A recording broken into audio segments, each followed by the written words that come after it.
The moon hung low over the Palo Duro Canyon, casting long, jagged shadows across the red rock. John Vernon Baxter sat by a small fire, the scent of parched cedar filling the air. He wasn't alone. Across the flames sat the man the Comanches called Eyes of the Storm, the shaman who had once been the boy Baxter saved from the cougar's claws. Behind Baxter, the white buffalo knelt in the tall grass, its massive, snowy flanks glowing like a fallen cloud. High above, perched on a rimrock ledge, the Thunderbird folded its wings, each movement sounding like the distant roll of a summer storm. The reunion of two worlds. "The spirits do not forget, John Baxter," the shaman said, his voice a low vibration that seemed to come from the earth itself. He reached into a leather pouch and tossed a handful of dried sage into the fire. The flames turned a brilliant, electric violet.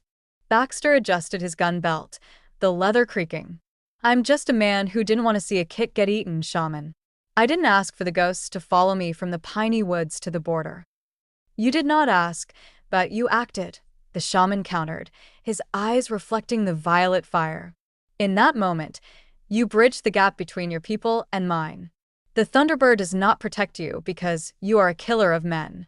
It protects you because you are a keeper of the balance." The intervention.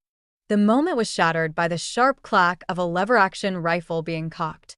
From the darkness of the canyon floor, 6 shadows emerged, the Miller Gang, men who had been hunting Baxter for 3 states, lured by the promise of his ghost horse.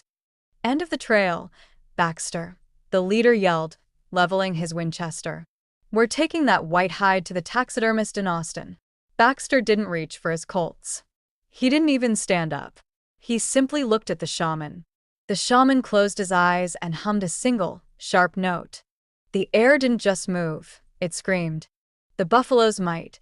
The white buffalo stood with a speed that defied its eyes. As it let out a low, guttural bellow, the ground beneath the outlaw's feet buckled and cracked. The horses of the gunmen reared, terrified by the prehistoric power of the Great Spirit's beast.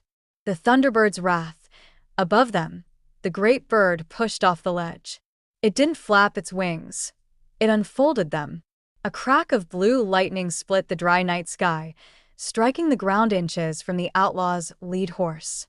The thunder that followed wasn't just a sound. It was a physical blow that knocked the rifles from their hands. The outlaws scrambled backward, their bravado replaced by a primal, soul-deep terror.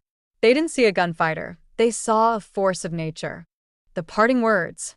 As the dust settled and the echoes of the thunder faded into the canyon walls, the shaman stood. "The white buffalo provides your path," he whispered, gesturing to the glowing beast. "The Thunderbird provides your shield. But remember, John, the spirits follow you because your heart remains true. If that ever changes, the storm will turn." Baxter nodded, finally standing and mounting the great, white beast. "I reckon I've seen enough blood to know which side of the storm I want to be on." With a single stride of the buffalo and a single beat of the Thunderbird's wings, the camp was empty. Only the violet embers of the fire remained.